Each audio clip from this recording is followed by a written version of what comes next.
Everyone, आज से हम एक नया टॉपिक स्टार्ट कर रहे हैं जिसका नाम है इलेक्ट्रोलाइटिक कंडक्टेंस या इसको हम आयनिक कंडक्टेंस भी बोलते हैं।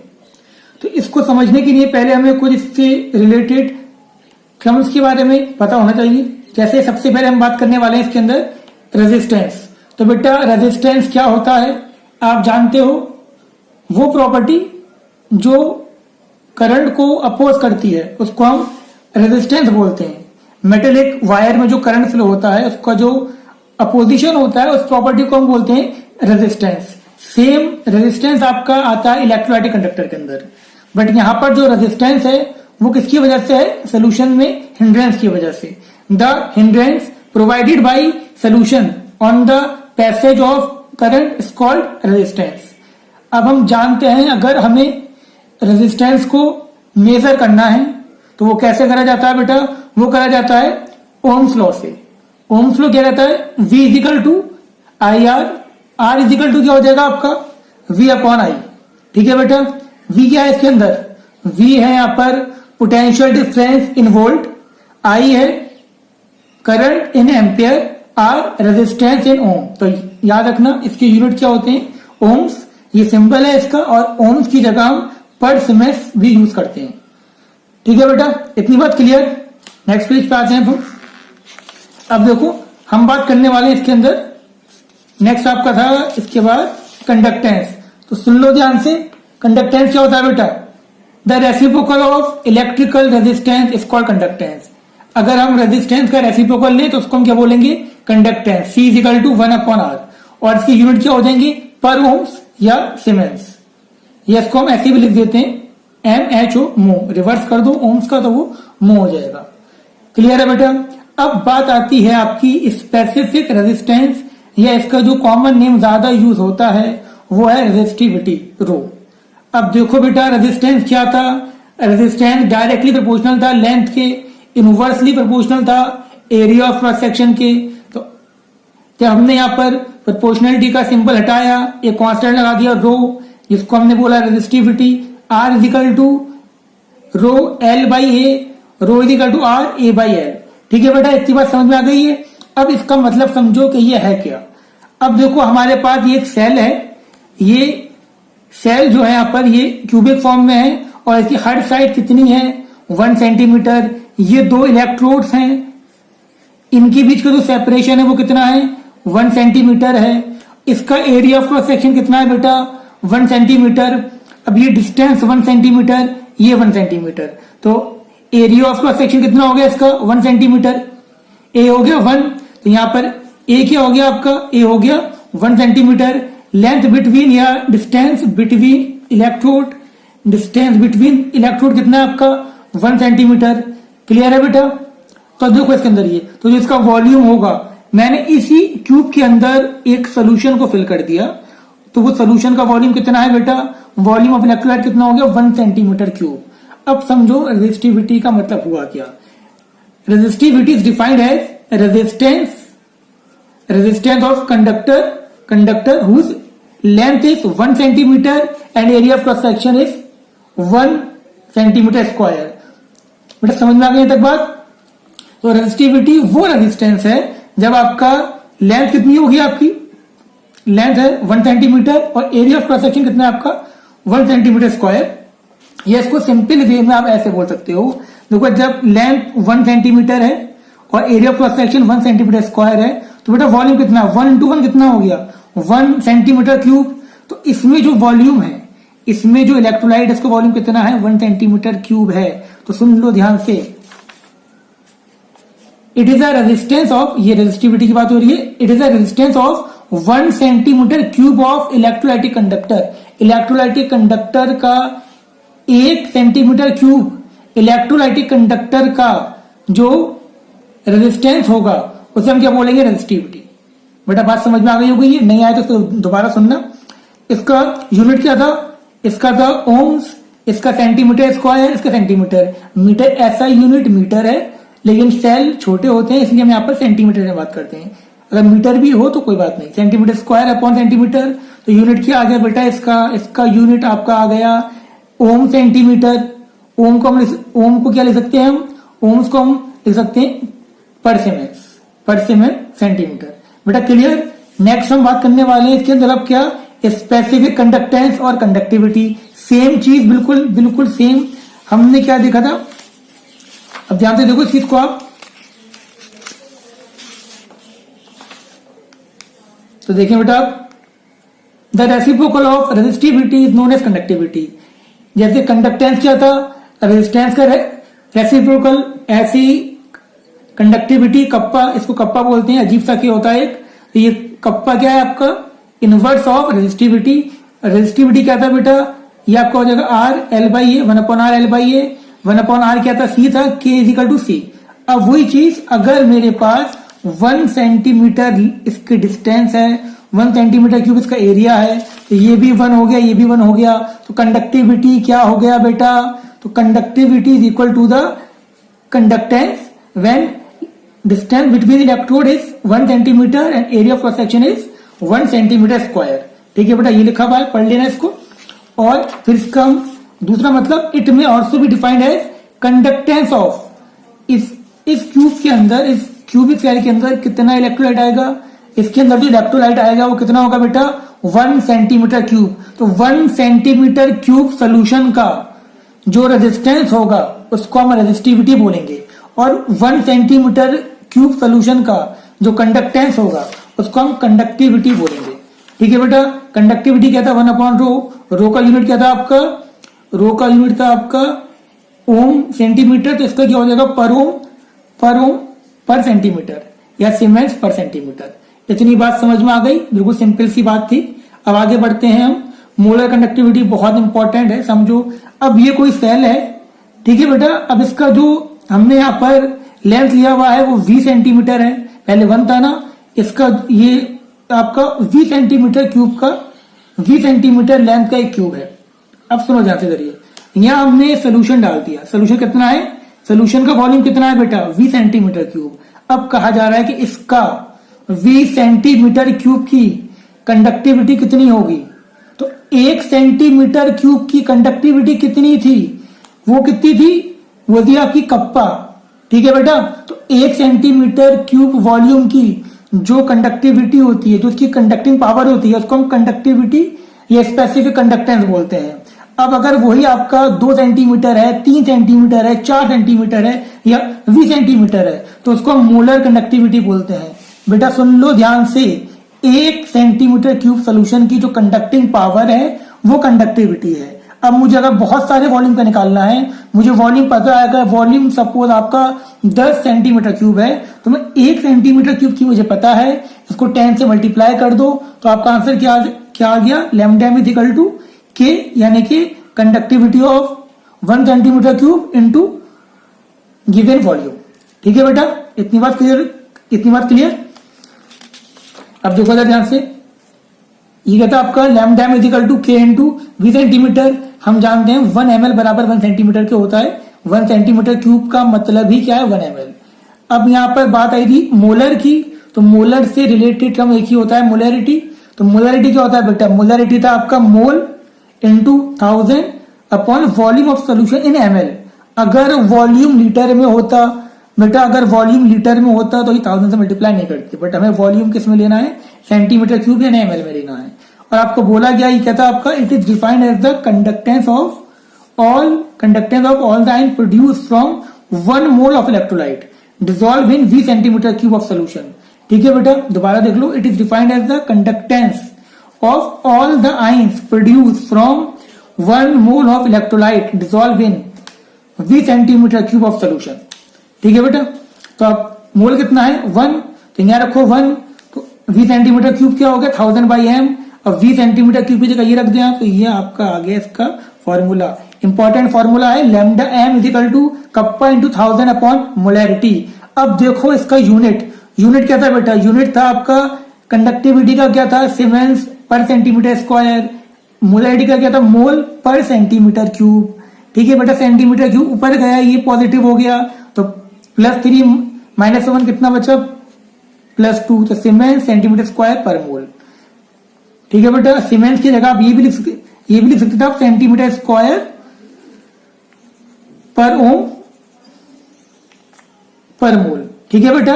अब एक बात और ध्यान रखो, अगर सेंटीमीटर स्क्वायर को मीटर में करना है, सेंटीमीटर को मीटर में, तो 1 siemens metre square per mole is equal to 10⁴ siemens centimetre square per mole. तो कंपटीशन में इस चीज को जरूर याद रखें आप। ऐसे आपका अगर सेंटीमीटर में गिवन है, मीटर में करना है तो ऐसे, मीटर में गिवन है, सेंटीमीटर में करना है तो इस टाइप से। ठीक है बेटा, इतनी बात क्लियर। अब इसी से बिल्कुल मिलता जुलता एक टर्म्स आता है आपका इक्विवेलेंट कंडक्टिविटी। इक्विवेलेंट कंडक्टिविटी क्या था सुन लो। It is defined as the conductance of all ions produce from 1 gram equivalent of electrolyte dissolved in V centimetre cube of solution. ठीक है बेटा। अब वो क्या था आपका 1 मोल का था। अब अगर हमें 1 ग्राम इक्विवेलेंट का निकालना है तो हम उसे बोलेंगे इक्विवेलेंट कंडक्टिविटी। तो यहां मोलर की जगह EQ लिख दो। और सेम चीज है, ये मुझे किसका पता है, ये मुझे पता है 1 ग्राम इक्विवेलेंट का, और इसको जितना ये मुझे पता है कि आपका 1 सेंटीमीटर क्यूब में कितना है, उसको V सेंटीमीटर क्यूब से मल्टीप्लाई कर दो, आंसर आ गया। ठीक है बेटा। और जब भी ग्राम इक्विवेलेंट की बात होती है तो बात होती है नॉर्मलिटी की। Normality is equal to gram equivalent into 1000 upon V centimetre cube. 1 gram equivalent तो V centimetre cube is equal to 1000 upon n। V की जगह 1000 अपॉन n रख देना है हमें, और ये हमारे पास आ गया। ठीक है बेटा, ये फॉर्मूला आ गया। अब यूनिट देख लो। कंडक्टिविटी का क्या था आपका सीमेंस सेंटीमीटर स्क्वायर, इसका क्या था ग्राम इक्विवेलेंट पर सेंटीमीटर क्यूब। ये ऊपर गया, ये इसका यूनिट हो गया। ठीक है बेटा, यूनिट बहुत इंपॉर्टेंट है, यूनिट आप जरूर याद रखें। क्लियर। नेक्स्ट हम बात करते हैं इसके अंदर। नेक्स्ट आपका इसके अंदर आता है relation between molar conductivity and equivalent conductivity. ये मोलर कंडक्टिविटी था, ये इक्विवेलेंट कंडक्टिविटी था। From equation 1 and 2 molar conductivity upon equivalent conductivity. तो देखो बेटा, ये तो कैंसिल आउट हो गया। ठीक है बेटा, तो इनवर्स रिलेशन है। तो लैम्डा m के इनवर्स में मोलरिटी, लैम्डा EQ के इनवर्स में नॉर्मलिटी। और नॉर्मलिटी हम जानते हैं क्या होता है, molar conductivity into n factor. Normality आपको होता है molarity into n factor. Molarity से मोलरिटी गया तो lambda m upon lambda EQ is equal to n factor. Clear बेटा। एग्जाम्पल देखो, equivalent conductivity of Al2SO4 whole thrice is x siemens centimetre square per gram equivalent. Calculate the molar conductivity of Al2SO4 whole thrice. तो Al2SO4 whole thrice ये break कैसे होगा, 2Al3 plus और 3SO4 2 minus. अब n factor निकालना है। अगर हमें किसी भी सॉल्ट का n फैक्टर निकालना है तो वो कैसे निकालते हैं बेटा, टोटल पॉजिटिव चार्ज या टोटल नेगेटिव चार्ज। तो देखो एल्यूमिनियम पे कितना चार्ज है बेटा, +3, और ये कितना 2, तो कितना चार्ज होगा टोटल 6। ये कितना है -2, और ये कितना हो गया 3, ये भी कितना हो गया 6। तो नेगेटिव पॉजिटिव से कोई मतलब नहीं है, हमें इससे वैल्यू से मतलब है टोटल पॉजिटिव चार्ज ले लो या टोटल नेगेटिव चार्ज ले लो, दोनों की वैल्यू सॉल्ट के केस में हमेशा सेम होगी। तो n फैक्टर कितना हो गया 6। तो lambda m upon lambda EQ is equal to कितना हो गया बेटा 6। Lambda m is equal to 6 times of lambda EQ, और लैम्डा EQ कितना था आपके पास x, तो कितना हो गया लैम्डा m 6x। बेटा क्लियर हो गई इतनी बात, ये अच्छा क्वेश्चन था। अब नेक्स्ट हम बात कर रहे हैं इसके अंदर सेल कांस्टेंट। सेल कांस्टेंट क्या है समझो इस चीज को। It is defined as the ratio of distance between electrode, यानी कि L and area of cross section, इसका मतलब हो गया A ऑफ ईच इलेक्ट्रोड। ठीक है बेटा।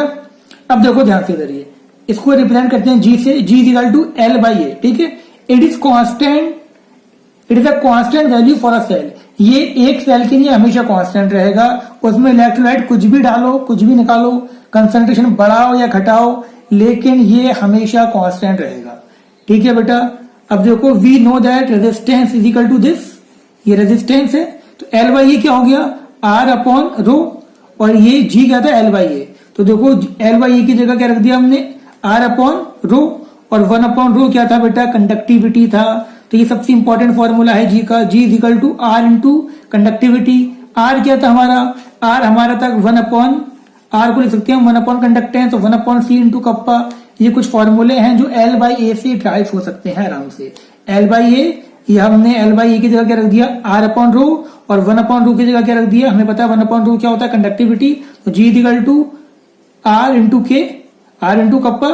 इसका मतलब कि अगर मुझे सेल कांस्टेंट पता है, सेल कांस्टेंट हमेशा कांस्टेंट वैल्यू होगा, तो मैं अगर एक इलेक्ट्रोलाइट डाला, एक इलेक्ट्रोलाइट था उसका कुछ ना कुछ रेजिस्टेंस था, कुछ ना कुछ कंडक्टेंस था, यानी कि R1 कप्पा 1। तो हमेशा उसी सेल के अंदर मैं अगर दूसरा इलेक्ट्रोलाइट डालता हूं तो उसका क्या होगा, R2 कप्पा 2, क्योंकि ये R और K की वैल्यू हमेशा कांस्टेंट रहेगी। अगर R बढ़ेगा तो K डिक्रीज होगा, K बढ़ेगा तो R डिक्रीज होगा। ठीक है बेटा, यहां तक बात समझ में आ गई है। एक क्वेश्चन देखो, the specific conductivity of N/50 KCl solution at 298 kelvin is this. ये आपकी कंडक्टिविटी गिवन है and resistance of cell is 100 ohm. Calculate the cell constant. Cell constant हमें पता है क्या था बेटा, R इंटू कप्पा, रेजिस्टेंस कितना 100, कंडक्टिविटी हमें क्वेश्चन में गिवन है तो इसका आंसर आ गया। और देखो ये क्या था आपका L/ये, L क्या था, L था सेंटीमीटर, ये था सेंटीमीटर स्क्वायर, तो ऊपर जाएगा तो क्या बच गया, पर सेंटीमीटर। तो ये हो गई इसकी यूनिट। तो बेटा इतनी बात समझ में आ गई आपकी, सिंपल था बिल्कुल। अब कुछ क्वेश्चन देखते हैं इसमें हम, और इंपॉर्टेंट क्वेश्चन है, इनको ध्यान से करें आप लोग, बहुत सिंपल क्वेश्चन। देखो बेटा पहला क्वेश्चन आपके पास यहां पर आता है 0.5 नॉर्मल या 0.5 N solution of a salt placed between 2 platinum electrode, इतना सेंटीमीटर। L कितना है बेटा, L हमें गिवन है 2 सेंटीमीटर, L हमें गिवन है 2 centimetre. And area of cross section A कितना है बेटा, A हमारे पास है 4 centimetre square. Has resistance R कितना है, R हमारे पास है 25 ओम। क्लियर हो गया तक बात, एकदम क्लियर। ठीक है बेटा, क्वेश्चन दिख रहा है, ठीक है। अब देखो ध्यान से, अब क्या बोला जा रहा है आपसे, अब आपसे बोला जा रहा है कैलकुलेट कंडक्टिविटी। तो बेटा कंडक्टिविटी क्या था, कंडक्टिविटी था आपका इनवर्स ऑफ रेजिस्टिविटी। ठीक है, तो रेजिस्टिविटी क्या था हमारे पास, रेजिस्टिविटी का फॉर्मूला आपको पता ही था, लगाओ इसके अंदर। रेजिस्टिविटी आपका था यहां पर, resistivity is equal to R/A/L। ठीक है बेटा, तो आपका यहां पर कंडक्टिविटी की क्या हो जाएगा, कंडक्टिविटी आपका क्या था 1/ρ, तो ये हो जाएगा आपका L/R इंटू A। सब चीज रख दो इसके अंदर। L कितना है आपका 2 है, R कितना है, R है आपका 25 और A कितना है, A है 4। तो ये कितना आ गया बेटा, ये आपका आ गया 1/50। ठीक है बेटा, क्लियर है तक बात। ये आपका आ जाएगा 1/, बेटा ये कितना आ गया हमारा 1/50, यानी कि इसका मतलब हमारे पास क्या आ गया, कप्पा इज इक्वल टू, ये हो गया आपका 0.02 पर ओम पर सेंटीमीटर। क्लियर। अब क्या निकालना है हमें, अब हमें निकालना है आपका इक्विवेलेंट कंडक्टिविटी। तो देखो बेटा इक्विवेलेंट कंडक्टिविटी क्या था, हमें पता है conductivity into 1000 upon normality. Conductivity कितनी थी हमारे पास, कंडक्टिविटी थी 0.02, 1000 से मल्टीप्लाई कर दो, और नॉर्मेलिटी कितनी थी हमारे पास, थी 0.5। तो इसका आंसर कितना आ गया बेटा, इसका आंसर आ गया 40 सीमेंस सेंटीमीटर स्क्वायर, और आपका ग्राम इक्विवेलेंट, या इसको हम इक्विवेलेंट लिख देते हैं। ठीक है बेटा, इतनी बात समझ में आ गई है। नेक्स्ट क्वेश्चन डिस्कस करते हैं। अब हम इस क्वेश्चन को देख लो अच्छे से, समझ में आ जाना चाहिए ये क्वेश्चन। अब देखो नेक्स्ट क्वेश्चन हमारा है the electrical resistance of a column of 0.05 m। तो कंसंट्रेशन यानी कि मोलैरिटी कितना है हमारे पास 0.05। ठीक है, और डायमीटर कितना है आपका सॉल्यूशन का 1 सेंटीमीटर। ठीक है बेटा, लेंथ कितनी है, लेंथ है आपकी 50 सेंटीमीटर, और रेजिस्टेंस इसका है आपका 5.55 इंटू 10⁻³ पर ओम। Calculate its resistivity. अब रेजिस्टिविटी के लिए पहले हमें एरिया निकालना पड़ेगा। डायमीटर गिवन है तो एरिया कितना हो जाएगा, एरिया आपका हो जाएगा πr²। ठीक है बेटा, πr² इसका एरिया हो गया, तो ये आपका हो जाएगा 3.14 इंटू 1/2 का स्क्वायर। सॉल्व करो इसको, तो एरिया आपका आ जाएगा 0.785 सेंटीमीटर स्क्वायर। एक बार और सॉल्व कर लेना। ठीक है बेटा, अब हम बात कर रहे हैं रेजिस्टिविटी रो। तो ये क्या था आपका R into A/L, R into A/L। R कितना है हमारे पास, R है 5.55 इंटू 10⁻³ इंटू 0.785 एरिया हो गया, और आपका लेंथ कितना था बेटा 50 था। तो इसका आंसर कितना आ गया बेटा, इसका आंसर आ गया 87.135 ओम सेंटीमीटर। क्लियर, बहुत बढ़िया। अब हम बात कर रहे हैं कंडक्टिविटी। सेकंड पे आ जाओ, कंडक्टिविटी। कंडक्टिविटी क्या थी बेटा, 1/ρ। सिंपल 1/ρ कर दो तो इसका आंसर आपका आ जाएगा 0.01148। इसको 1 कर दो, सीमेंस पर सेंटीमीटर। अब थर्ड हम बात कर रहे हैं मोलर कंडक्टिविटी। मोलर कंडक्टिविटी क्या था बेटा, हमें पता है conductivity into 1000 upon molarity. Conductivity हमें पता है 0.0148, 1000 से मल्टीप्लाई कर दो, और ये कितना था हमारे पास, कंसंट्रेशन था 0.05। तो इसका आंसर आपका आ गया 229.6 सीमेंस सेंटीमीटर स्क्वायर पर मोल। उम्मीद करता हूं ये क्वेश्चन भी क्लियर हो गया होगा। सिंपल सा क्वेश्चन था बिल्कुल, इसको देख लो, नहीं आया तो दोबारा देखो, इसको बात समझ में आ जाएगी। हर चीज गिवन है, फॉर्मूले आपको सारे लिखवा रखे हैं, एक पेज पे पहले सारे फॉर्मूले लिखो। अब इस वीडियो का लास्ट क्वेश्चन जो कि मेंस का क्वेश्चन है आपका ये। अब देखो बेटा, बहुत अच्छा क्वेश्चन है, छोटा सा क्वेश्चन है, क्वेश्चन ज्यादा बड़ा है, सोल्यूशन छोटा सा है। इसमें देखें, resistance of a conductivity cell filled with इतना, 2 सेल हैं आपके, ठीक है, सेल एक ही है, उसमें 2 आपके इसके अंदर इलेक्ट्रोलाइट है। Resistance of conductivity cell filled with 0.1 mole per litre KCl solution is this. एक आपका है, फर्स्ट है KCl।